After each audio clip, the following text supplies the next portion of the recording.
magandang gabi mga partners at welcome po kayo dito sa business natin to. Ayun. At ngayon po ay March 5 na 2026 nako. At first time namin na 8 p.m. na ang business natin to. First day natin. Ayun. Anyway, mga partner, no, kasama natin, kumpleto kami ngayon. But si partner Chris at partner Manuel, magandang gabi sa inyong dalawa.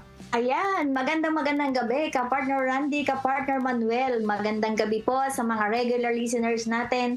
Luzon, Visayas, and Mindanao, sana gising pa kayo, no? Lalo na yung mga nasa bundok, ka-partner Manuel. Antok na rin kasi ang mga host. Magandang gabi. Sign of ano yan, sign of pagiging mas kagalang-galang na matanda. At kasama na rin ako dyan. Magandang gabi, Medyo matagal pa yan. Awa ka, partner Randy. Magandang gabi sa mga kasangbahay natin at mga ka-partner. Live po kami sa Facebook, sa UNTV Radio La Verdad at sa YouTube naman. Yan po ay sa UNTV News and Rescue at sa radyo. Nasaan ka man ngayon? Nasa bahay at o kaya nasa sasakyan, nata-traffic na naman at na-stress. Pakinggan po ang programa sa 1350 sa AM band sa inyong mga radyo. Ka-partner Randy. Ayun, partner Chris muna. Yes, ka-partner okay. Manuel, pwede din sila mag-comment ng inyong mga tanong, suggestion, o mga concern sa ating official Facebook page. Ito ang business natin to on air. Ka-partner Randy. Ayun, at kung may katanungan po kayo or gusto kayong topic, pwede kayong mag-text o tumawag sa 0997-824-9408. Ulitin ko lang po 0997-824-9408. Partner Chris, baka may tax paalala ka na dyan. Hindi pa ba sila hindi pa rin ba sila natuturete sa aking alaala every Tuesday and Thursday ng gabi? Ito po yan, tax paalaala for tonight. March 8, 2026. Naku, Sunday pala to. Submission po ng all transcript sheets of official register books used by dealers, manufacturers, tool manufacturers, assemblers, importers of alcohol products, tobacco products, petroleum products, non-essential goods, sweetened beverage products, mineral products, and automobiles. Month of February. Ayan, 2026. Next deadline po is i-submission ng monthly e-sales report natin. Ako, yung mga gumagamit ng mga POS machine, huwag niyo pong kalimutan. Yung mga taxpayers na gumagamit ng POS machine, lalo na sa mga mall, sa mga restaurant, and other similar business machines ho, whose last digit of 9-digit PIN is even number. Ito din po ay for the month of February 2026. Back to you, ka-partner Randy. Ayun. At para naman sa tax scenario ngayong gabi, pag-uusapan natin yung loose slip. Partner Chris, alam mo ba yung loose slip na yan? Mukhang gamit mo na nga yan. Tingin ko. Ganun ba? Kasi tayo, ka-partner Randy, na tinatawag na loose slip books of account. So, syempre, 4 yun. Pag, meron pa yan dagdag, yung inventory list or yung senior citizens book, naka-loose slip din po yan. Meron din po tayong tinatawag na yung invoice, pwedeng service invoice, pwedeng, basta may apelyido siya na invoice, naka-loose slip din po yan. Supplementary document, pwede rin po siya naka-loose slip. Ayan. So, yung mga medyo umaabante na tayo from traditional, nagsusulat tayo. Pag po naka-loose slip, pwede po natin siyang isalpak or ipasok sa printer and then bahala na siyang mag-print. Yun po ang gamit ng loose slip books. Loose slip books or loose slip receipts or whatever na gusto niyo pong i-loose slip na hindi po tayo masyadong kakalyuhin ang kamay sa pagsusulat, ka partner Randy. Yes. At kasi partner Chris, no, idagdag ko lang dyan kasi nga kapag sinabing loose slip, kaya from the word loose, pwede mong kapag sa invoice or official receipt or any resibo na na pwedeng punitin yung first and second and third pages for the invoices, di ba? Yung At syempre kapag sinabi pong sa books of accounts, gaya ng sinabi ni partner Chris, ano po yan, sinasalpak na lang. Ang meaning po doon, siya sabi niya, ano po yan, galing po sa computer po, tapos ipiprint out na lang ninyo, tapos ibubookbind na lang po natin. Yan yung loose leaf. But, kukuha po kayo ng ng permit to use loose leaf. Ayan, para sa books of accounts or sa invoice po. Ina-apply po yan sa BIR. Ano po yan? Matter of 1 to 3 days lang po yan. Madali lang kunin yan. Instead na kumuha ka ng magpatatak ka ng traditional na libro, diyan ka na lang mas madali. Ito po ang tip namin diyan. May mga umiikot na mga tax mapping. Kapag naka-loose leaf ka po, hindi na tinitignan po ang libro ng taxpayer. Kapag ipopost mo lang permit to use loose leaf sa harapan nyo kasama ng certificate of registration, yan po ay suffice na po. Okay na po yan. Hindi na tinitignan. Alam nila yan, nasa computer lang po yan. So, kapag nag-audit na lang sila, titignan yung libro mo. Ayan. Baka may dagdag ka pa, partner Chris? Madali ang loose leaf books. Halimbawa, ka-partner Randy, no? Sabi ko nga kanina, bawas kalyo sa pagsusulat. Puro encoding tayo sa computers natin. Pasok tayo dun sa modern style na Hindi na tayo yung traditional. Hindi na din po tayo magpapakapuyat. At what if mamali yung ating in-input dun sa sinulat natin? Kaya mas maganda nga yung loose leaf. Pwede ka mag-erase, pwede ka magbura. Hindi using yung mga correction tape or what. Doon mismo sa computer natin, pwede natin palitan or i-alter natin yung mga previously na nai-encode natin. Ayun, partner. May dadagdag pa ako dyan, partner. Ang consequences lang nito kasi may konting lang naman, mamadaliin tayo kapag January na. Kasi ang deadline ng pagkuha ng QR code ay January 15. So every year kailangan mong i-download yung QR code from ORUS plus the books of accounts na ipiprint mo, tapos i-bookbind mo para itabi mo dyan sa baul. Ayun. Partner Randy, gusto ko lang idagdag. I-activate na nila yung kanilang ORUS account para mas mabilis ang kanilang pagkukuha ng QR code. Oo. Tama. Oo. At yan po ang tax paalala at taxonaryo natin ngayong gabi. Ayun. At may dadagdag din po ako. Sige po.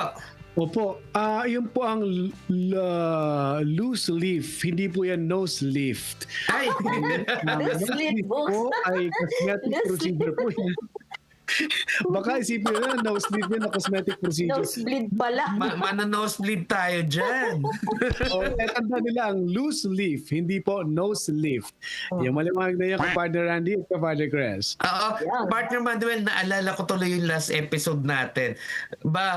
Dapat ma-nosebleed tayo doon dahil paano ma-interview ng mga international clients, di ba? Oo nga. Yung isang episode last Tuesday. Ang ganda ng dami natin natutuhan doon sa ating guest, ka-partner Randy. Medyo nosebleed naman kapag sakali.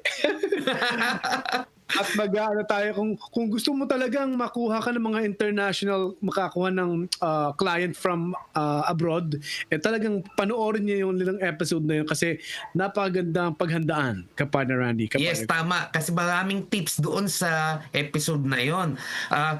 Siksik, liglig ang tips, ang dami. Ang galing din ng mga guest natin at napakadali na yung naipaliwanag na maayos sa ating mga kasangbahay. Ayun. Yan. Mga partners, para makarami na tayo, punta na natin yung ating third segment ngayong gabi, yung Biz News. Biz News. At sa ating Biz News, humihina ang mga grocery store dahil sa paghigpit ng paggastos ng mga Pilipino. May ulat si Cecil Alabata Cruz. Nahihirapan ang mga supermarket sa bansa habang patuloy na naghihigpit ng sinturon ang mga mamimiling Pilipino. Ayon kay Philippine Amalgamated Supermarket Association President Steven Kua, malabo pang bumawi ang benta ngayong unang quarter dahil sa mabagal na paglago ng ekonomiya at umiigting na tensyong politikal. Batay naman sa datos ng Bangko Sentral ng Pilipinas, lalo pang bumaba ang consumer confidence. Habang matumal ang tradisyonal na supermarket, lumalakas naman ang hard discounters tulad ng Dali at O-Save dahil sa mas murang produkto. At yan ang ating balita para sa business natin to. Cecil Alabata Cruz, Radyo La Verdad 1350, ang UNTV Radio. Maraming salamat, Cecil Alabata Cruz, at kami na naman ang mag-a-adjust. Kapatid Randall, kapatid Grace, tayo pinamuli. Anyway, mga partner, no, kasi ngayon mas lalo this coming week mukhang mataas yung yung presyo ng gasolina, at nung last February, kung di ako nagkakamali, nasa 2.26 ang inflation rate. Nako, yan yung pinakamataas na inflation rate sa loob ng 13 years, kung di ako nagkakamali. Grabe, ha? So, pamahal ng pamahal. At kapag ang diesel na magmumahal, sabi mga kanina off-air, nag-uusap na po tayo, kapartner Randy, kapartner Crash, na ilan ba yan? 15 pesos, 7 pesos ba ang diesel itataas? Hindi, 15 pesos sa diesel. Grabe yun, ha? 15 Oo. pesos. Eh, yung pa namang nagdi-deliver ng mga gulay, bigas, naka-diesel yan mga trucks yan eh. So, posibleng talagang lumobo ang presyo ng mga gulay, pangunahing bilihin sa palengke. Correct. At baka umabot sa ibang lugar ng 100 to 120 o 130 pesos ang isang litro. Imagine mo yun, di ba? Ang question ko dyan, ka-partner Randy, tataas ng by 15 pesos ang diesel next week. Mabawasan kaya ang traffic sa Metro Manila? O nga, no? Sana mabawasan din. Tingin ko hindi din. Kasi ano ba gusto mo? Kapag nagne-negosyo ka, kasi mas lalo tayong mga negosyante, kapag hindi ka umalis ng opisina, wala kang negosyo. So, kailangan umalis. Kaya malamang matraffic pa rin. Correct. Partner Randy, kapatid. Magsisipag na lang tayo mga negosyante, mga employees, di ba? Double time, at wala na, tatanggapin na natin. Tayo mag-adjust dahil ito nangyayari. Talagang pamahal. May giyera pa sa Middle East, kapartner Randy. Tama ka dyan, partner. Mas lalo ngayon this coming baka magpalipad na naman ng isang katutak na missiles ang kabilang both sides, di ba? Oo. Sa atin, aswang lang daw ang lumilipad. Ay, joke lang. Ayun po ang aming business. Kapadre Randy, Kapadre Grace. Partner Chris. Anyway, wag po kayong aalis mga kapartner dahil pag-uusapan naman natin ang tungkol sa mga tax questions na inyong ipinadala online. So magbabalik po ang business natin to.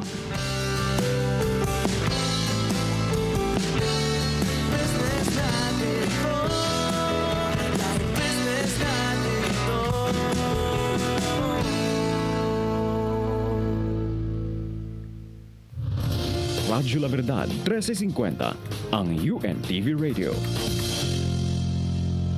Iba't ibang dahilan ng pagpapasalamat sa biyayang kanilang natanggap, ipinarating ng ating mga kababayan na napaglingkuran ng programang MCGI Cares at Serbisyong Bayanihan.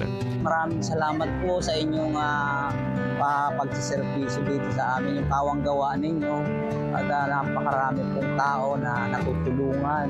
Isang napakalaking tulong po na yung hindi namin kaya due to financial constraint ng aming bayan ay nagagawa niyo po sa mga mahihirap, lalong-lalo na dito sa aming bayan. Lubos-lubos na nagpapasalamat sa naging napakalaking tulong ng serbisyo na ito para sa aming barangay. At sana nga po kung maaari ay hindi lamang ito yung unang beses kundi magkaroon pa ng mga kasunod na pagmimisyon. Pag-abot ng tulong sa kapwa, prioridad ng UNTV, Radyo La Verdad 1350.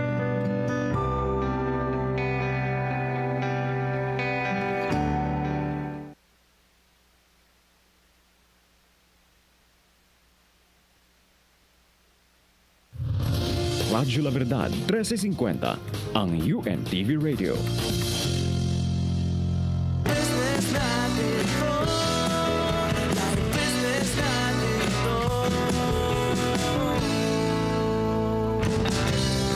At nagbabalik po ang programang Business Natin To. Alright! Para sa mga partner natin na nakikinig na gamit ang radyo, maaari po kayo mag-text or tumawag kung may katanungan po kayo, suggestion or reaction sa ating mga topic ngayong gabi. Ito ang aming mobile number,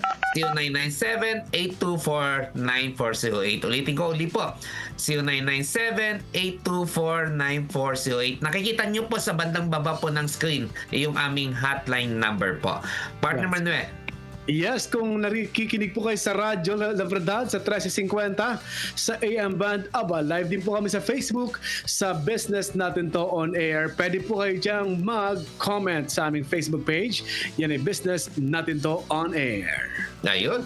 At partner Manuel, marami na naman na tayong natanggap na katanungan galing sa mga social media natin na fans. Diba? Hi, That's fans! May joke lang po. Ayan. Yan yung mga sasagutin natin ngayong gabi. Parang Big Soto lang ha. Hi, fans!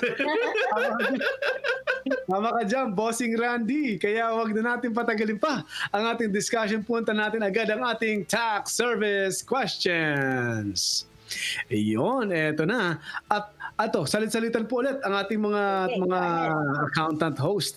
Unahin natin si Kapartner Randy. Tatanong niya po, Kapartner Randy, ask ko lang po if ever ba, January po kumuha ng BIR permit pero nagpa-register ng Book of Accounts ng March 2 na.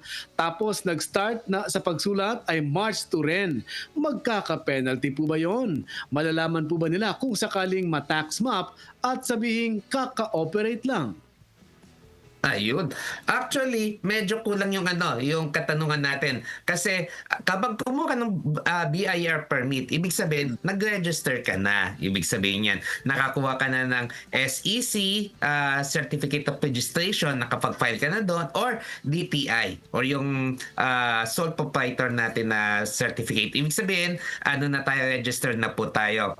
Ang sinasabi po ng ating sender or ng nagtanong po ay nag-register daw siya sa books of accounts ng March 2. Ibig sabihin po, may penalty na po yun. But ngayon, hindi po agad mag-reflect o hindi mo mababayaran yan. Kasi po, OWS na po, online na po.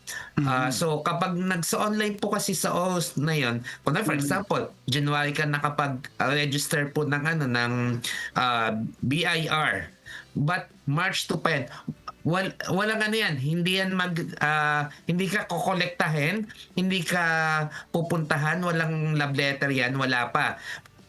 Magkakaroon po yan ng penalty kapag nagka-audit yan. Kapag nabigyan ka ng letter of authority, makikita po nila yan, kasama yan sa penalty po. At syempre, yung sabi niya pa dito, yung nag-start daw siya ng March 2 na rin yung pagsusulat. So, yung kasi sa usual na na company, kapag nagsulat ka po ng libro, kapag manual kasi po, a day after dapat tapos na po ang transaction. Yan po yung nasa bookkeeping regulation ng B-1. Ito po 1944 basta 1940s o 1949 regulation pa po yan. A day after dapat tapos ka na sa transaction, sa pagsusulat ng for the day. Ayun. But ang doon kasi mga partner, hindi yan nasusunod dito sa Pinas. Usually nakakalimutan magsulat. Kaya kapag nagkakaroon ng tax map, po yan. Yan yung isa sa mga laging penalty. Nagreklamo sila for the 10,000 kasi 10,000 ang kapag walang laman yan. So ayun. But dito yung tax nung nakaraan, nung last week, nagkaroon ng nationwide tax mapping. So yung mga tax mapping na nangyari po buong Pilipinas ay walang penalty last week. So kapag yung inyong negosyo po ay na tax map, binibigyan po kayo uli ng pagkakataon, ibig sabihin na gawin lahat ang dapat gawin at magsulat at yung mga registration nyo ilagay po sa place. At gumamit po kayo ng resibo po. Ayun. Partner Chris, baka may karagdagan ka. Ayun, para na-cover up mo naman lahat. Yun lang pong nangyari last week. Dapat po yung books laging nasa premises, nasa business location. At the same time, ano ba yung mga tinitingnan during tax mapping, yung registration documents, yung dating ask for receipt, ito yung kulay green ngayon, nilalagay siya doon sa mabilis makita ng mga customers natin, ng public, hindi po sa ceiling nilalagay. Ayun. So, yun po yung advice ko lang, parang karagdagang information, hindi lang po yung pagsusulat sa libro ang pinakailangan natin gawin once na po tayo ay mag-rehistro sa BIR. Ayun, kapartner lang. Ayun. Salamat sa Partner Manuel. kagutan. Yes. Opo, kung may nabanggit nga si Ma'am Crest, si Kapartner Crest na nasa Kisame, yung nilagay, yung permit po ba yun, Kapartner Crest? Permit ba o libro? Kasi medyo maliit lang yung kanilang business location. Ayun. Makikita nyo to sa sa SOC Media lately lang. Hinahanap ni Commissioner So, tumingala si Commissioner. Ayun pala, yung registration documents Ay, sa sabi. ceiling. Oo. Napatawan na lang siguro. Pero nakalagay po ba sa rule kung sa pader ba ilalagay talaga o kung basta makita agad ng Yung mga mabilis siyang makita. So, ibig sabihin, in case dumating si MAPPER, si BIR, or sino mang government agency, or ang tax-paying public o mga customer, mabilis silang makita. Ayun. Yun. Madali lang naman doon sa kaysa may titingnan ka lang. Titingnan lang. Munting tingala, di ba, pader na. Pag angat mo ng konti, Kisame na yun. Yung kakatawa din pala. Anyway, ito po, para naman kay Kapartner Crest. Sabi po dito, hello po, asking lang, nalilito po kasi ako. Sabi daw po, mag-resibo lang pag above 500 yung benta sa isang araw. Tapos pag hindi naman daw umabot sa 500, hindi raw re-resibuhan. Pero isasama sa sales. Tapos sabi naman ng iba, pagsamahin na lang daw sa isang resibo yung dalawang customer. Pero paano kung kunwari January 1, 2026 yung benta ko 250 pesos. Tapos January 2, 2026 250 din. Pagsasamahin ko na lang ba yun? Anong date susundin ko? Naguguluhan po ako, sabi ng listener, Kapartner Crest. Ayun, oo. Bisitahin po natin yung section 113 ng ating tax code, yung invoicing requirements. Kailan po tayo magre-resibo at up to minimum amount ang amount natin na dapat iresibuhan. As a rule, dapat po talaga nagre-resibo tayo mga sellers of goods and services or rendering services. So may sinasabi po dyan, hindi naman po sinasabi na 250 pesos yung inyong benta ng January 1 and then nagkaroon po kayo ng succeeding sales the following day, which is January 2 na 250 pesos, pagsasamahin niyo po sa isang invoice. Meaning po, ang inyo po mga customers or yung mga nag-renderan nyo ng services, hindi po sila nagdi-demand ng resibo from you. So tayo naman as user, tayo naman as bumibili po ng goods or nagre-render sila sa atin ng services, mag-demand po tayo ng resibo at gamitin po natin ang resibo na naaayon sa tinakda po ng National Internal Revenue Code. So tama yun, meron kasing regulation na about 500 pesos magre-resibo ka. Ang question ko doon, paano halimbawa ang business ko is parking. Ang parking po magkano lang? 20 pesos, 25 pesos. Mapapansin niyo po sa mga mall, sa mga public places, na mga parking lots, nag-i-issue po sila ng resibo even po hindi umaabot ng 500 pesos. Ayun. At dagdag ko lang dyan, Partner Chris, kung pupunta kayo sa mall na lang nasabi mo kasi, Partner Chris, Yes, marami po dyan mga kiosk. For Yes. example, bumili ka ng siomai at ng isang gulaman. Yun po ay walang resibo po. Hindi nagbibigay po yan dahil less than 500. Ang ibig sabihin po ng batas po kasi hindi naman for the whole for the whole day. Ibig sabihin po, kapag bumili ako yung isang customer bumili po sa iyo ng less than 500, hindi mo na siya bibigyan ng resibo per customer. But hindi sinabi for the whole day yung 500 pesos. So parang pwedeng pumili ka, partner Randy, ganun ba yun, na re-resibuhan na hindi tumaas ng 500 pesos ang kaya na purchase? Actually, partner Manuel, pwede, for example, ako, may negosyo ko, kailangan kong ng resibo. Pwede kang humingi doon sa kiosk. Pwede kang humingi kahit maliit yan, kahit 2 pesos lang yan sa mga sa mga maliit meron yan kahit 10 piso yan, pwede kang humingi para sabihin mo lang para saan sa negosyo kasi i-reimburse mo siya. Tsaka ang kagandahan din doon, ka-partner Randy, even small amount, mag-demand tayo ng resibo. Bakit? For din yan control purposes nung establishment. Kasi hindi naman lahat ng establishment may-ari mismo yung nakapwesto doon sa cashier. Minsan mga empleyado lang din. So, part ng internal control nila yon na mag-issue sila ng resibo at i-account nila how much yung nakolekta nila, how much yung na-resibo nila for the day. Correct. Agree ako dyan. Kasi may for example, yung isang sari-sari store. Ako kasi galing ako sa sari-sari store business dati. Way back 2007. Walang resibo yan, ha? Imagine mo. Kapag walang resibo, maraming nawalang benta kaso maraming nawalang Inventaryo. inventaryo, but walang benta. Maliit ang benta. O, di ba? Yan.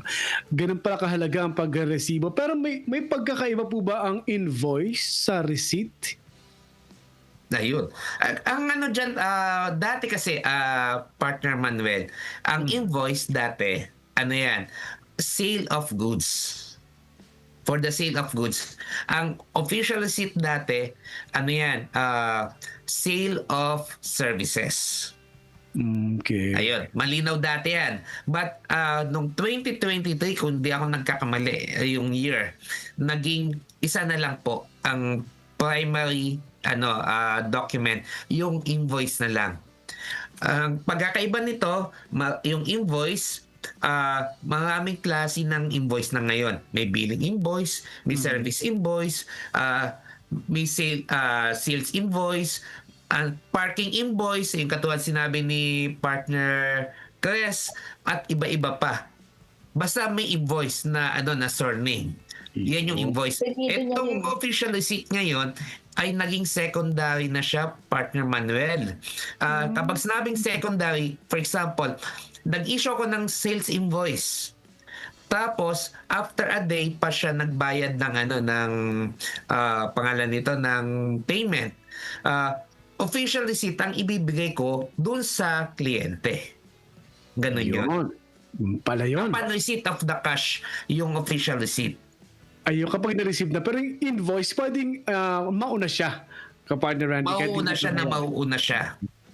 Yun. But pwedeng sabayan. Minsan, sometimes, yung may mga negosyo na sinasabay nila yan.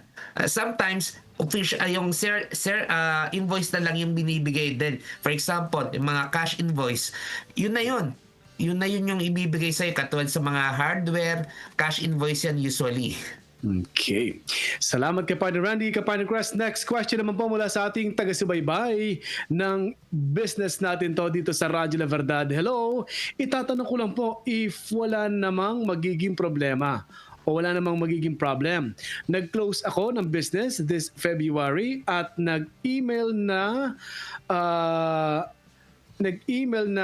deregistered ang nakuha naman na certificate of closure. Sa COR, non-VAT 3% po ako. wala naman pong sales yung January ko. Last na final ko is annual ITR. Okay lang din ba na hindi ako nag-file this January 2026 first quarter? Since wala naman akong sales sa February, close na ang online app ko. Yan po ang tanong niya. Salamat. Ang ganda ng kanyang katanungan, ka-partner Manuel. Ito yung maraming may mga katanungan. Actually, may mga nanonood rin na nakikinig sa atin sa radyo. Malamang ito rin yung kanilang concern. Ang pagkakaintindi nila, kapag wala ng transaction, let's say for the month of January, wala ka nang ipa-file ng February. Tingnan po natin yung ating Certificate of Registration or yung tinatawag nating BIR 2303. Nakalagay po dyan, ano po mga tax type ang dapat nating i-file on time. Nandyan yung tax type, kailan natin ipa-file, kailan yung due date. Sinasabi ng katanungan na wala na siyang transaction ng January. Tama, wala kang transaction ng January, but you need to file pa rin ng tax type. Let's say withholding tax on compensation or expanded, let's say February 10, na release yung iyong closure February 10. So meron pa rin po dapat tayong ma-file ng January para po maiwasan natin yung penalty. Remember po, kada po may violation tayo, meron pong kaakibat na penalty. So kahit po walang transaction, kailangan pa rin po natin i-comply yung tax type na nandoon po sa ating Certificate of Registration. Ka-partner Manuel. Ayun. Dagdag ko lang dyan, partner Chris, no? Kung sinabi mong close ka na sa app lang, hindi ka close pa sa government agency. So kapag gusto mo na mag-close talaga sa government agency, number 1, magko-close ka muna sa local government unit. Number 1, first sa barangay, second sa local government mo sa munisipyo, magko-close ka muna doon at magbabayad ka muna ng corresponding taxes doon. Kapag nakakuha ka na ng certificate from City Hall, i-close mo na ngayon kay BIR. Habang po doon,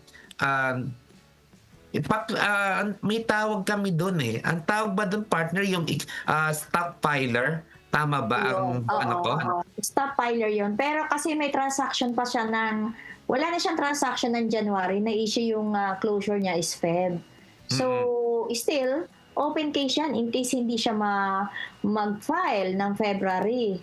So, yun. Kailangan kasing maisara na natin ng Feb eh. Na-close siya kasi ang bilang po niyan, kailan ba na-issue yung closure certificate? Yes. At dyan, kapag nagko-close tayo mga partner, dati po, hanggang ngayon actually, masalo kapag mga medyo malalaki po, may audit po yan. Nag-audit po ang BIR. Kapag maliliit po ngayon, pinakamabilis ko pong nakitang na-close sa BIR ngayon, isang buwan lang, partner, close ang registration niyan. Nakakuha na siya ng certificate ng closure galing kay BIR. Ayun. Galing, ha? Oo. Kapartner Randy, kapartner Chris, kapag magko-close ng business, ay kailangan isabihin ng dahilan? Yes, pwede. Ilalagay mo sa letter mo. Mm-hmm. Merong BIR na nagre-request ng closure request. Meron naman mag-file ka lang ng 1905, nandun lang, ipa-file mo lang, check mo lang yung closure, pa-process na nila. So, depende doon sa anong RDO ka nagpo-process. Yun yung po yung practice. At ako, partner Manuel, gumawa ka ng letter kung bakit mo i-close yan. Kasi nga, yan yung pinaka-request mo. Request letter mo yan. Kahit hindi ka na magsalta, basta may letter ka, yan na yung magsasabi sa kausap po na, mag-close na ako. Yun. At kapag ba-close na yung kapartner Randy, kapartner Chris, hindi ka na, wala nang bukasan ulit yun. Parang gano'n. Ibang negosyo na bubuksan mo. Parang dapat gano'n na. Hindi yung depende sa'yo yan, partner Manuel. Depende sa'yo yan.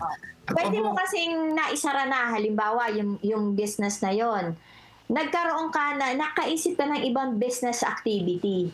Pwede mong i-continue yun, parang i-reopen. Let's say branch, sinara mo. Pwede mong i-reopen yun.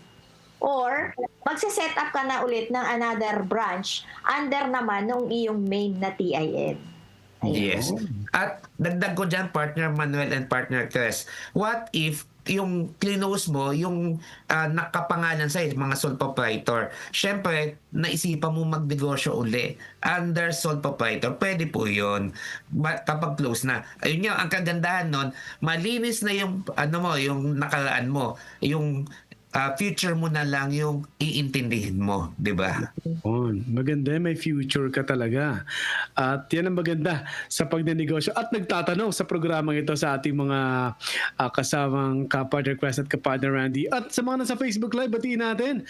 Ang isa sa mga nanonood din sa Facebook Live ay si Roses Bayuga. Ayun, napakalayo niya. At siya ay Hello po, magandang gabi. Facebook. Ito pa ka-partner Quest, ka-partner Randy, sabi niya, Ma'am, Sir, itatanong ko lang po, kung need ba talaga ng bangko para sa renewal ng tax clearance? Salamat Yeah. po. Ano kaya yun? First time ko. Need ng bangko ang renewal ng tax clearance. Bangko ba siya? Baka kaya nagkaroon ng tax clearance. Isa kasi sa nagre-require ng tax clearance is, let's say, magjo-join ka ng government bidding. Yes. Yon. So, pwede kang mag-request nun sa bangko, sa BIR, and then, baka nag-o-open siya ng account para makapag-register siya sa EFPS. Kasi ka-partner Manuel, pag ikaw ay magja-join ng government bidding, automatic yan. Kailangan ka naka-EFPS. So, malamang isa yun sa requirement ng bank. Ayun. Ka-partner Randy, may additional ka pa. Yes, kapag actually niisip ko nga to habang ini-explain mo. Bangko nag-require ng renewal ng tax clearance. Kapag bagong bagong kuha ka ng what we call this papel jebs ka na, ayun, hinahanap doon. But sa renewal, parang hindi namang wala akong nakikitang naghahanap ng bangko kasi sa akin kasi may 3-4 ba akong iba-ibang bangko na may yung kliyente may bidding, yung iba naman may parang naka-EFPS lang, wala namang hinihingi yung bangko. But yung in government agency or yung PhilJeps, pwede, yes, naghahanap ng tax clearance. Yan ang Ayun, mga partner kapitan. Okay, parang inabot na tayo ng oras para magpaalam. Salamat po sa mga tanong na yan. Marami pa sana ka-partner Randy, ka-partner Crest, mga 3 libro. Ay, dami. Nabitin ako ng mga tanong. Sana may 1 oras pa ulit. Oh, yun. Para Parang sa ano po. mga additional na katanungan. 9 to 10 Gantay na naman na po. tayo. Partner Manuel, may ano ba to? May ba kasi first time natin ngayong 8 to 9, di ba? May ano ba? May Session? susunod pa bang show Program? tayo? Ay, may Alam ko, dito sa iyo, di ba? Wala, dediretso ng 10? Lalaban kayo ng puyata, ka-partner Randy, ka-partner Crest. Parang hindi na kayo naantok ngayon, ha? Yan ang maganda. Pero at least sa mga nakikinig, nanonood, nasa bahay na sila ng 8 p.m. Siguro naman, ay kung hindi kayo natatraffic na matindi sa mga kalsada. Ka-partner Randy, ka-partner Crest. Ayun. Partner Chris, paalam na tayo. Mukhang kulang na yung oras natin. Yes, maraming salamat po sa lahat ng nakinig at sumubaybay sa amin sa Facebook. Ayan, so sa Sock Media, ayan po. Maraming salamat po. And samahan niyo po kami sa susunod na linggo, 8 to 9 p.m. na po kami. Every Tuesday and Thursday, ka-partner Randy. Partner Manuel. Yes, tama. 8 to 9 p.m. na po kami tuwing Martes at Huwebes sa Radyo La Verdad 1350 live sa Facebook at ganun din sa YouTube Live. Kapadre Randy. Next year, 8 to 10 po kami. Joke lang. Next year talaga. Ayun. Parang wala So, talaga ng puyat. ayan, puyatan na to. So, eto, ano na nga to, I-out ko na nga to, mga partner. Sa negosyo, walang imposible. Dahil sa negosyo ay kaya natin. Dahil Business natin natin to. to. Paalam po. Paalam. Maraming salamat.